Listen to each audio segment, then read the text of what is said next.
Salam, RFM tipli tapşırığı nəzərdən keçirək. Tapşırıqda kristallik kükürt molekulunda atomların 1/4 kükürt 33 izotopundan, 1/4 hissəsi kükürt 34 izotopundan, 4/2 hissəsi isə kükürt 32 izotopundan təşkil olunmuşdur.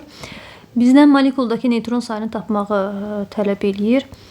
Tapşırığı həll etmək üçün hansı məlumatları bilməliyik? Kristallik kükürt dedikdə biz bilməliyik ki, kristallik kükürt S8 şəklində yazılır. Yəni, bir kristallik kükürt molekulunda 8 atom mövcuddur.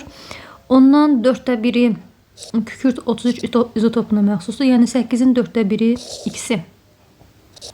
İkisi kükürt 33 izotopundan ibarətdir. Sonra yenə növbəti 1/4 kükürt 31 izotopundan ibarətdir. Yəni, ikisi də kükürt 34 izotopundan ibarətdir.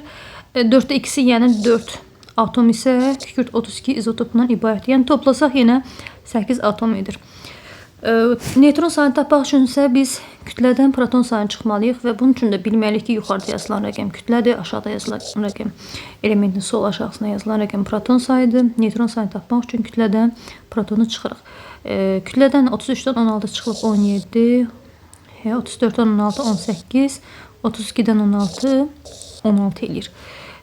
Və molekulun tərkibində 2-33 izotopu olduğuna görə neytron sayını tapmaq üçün 2-ni vururuq.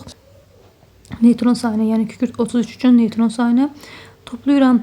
2 atom kükürt 34 izotopudur və burada neytron sayı 18, yəni 2-ni vurdum 8-ə.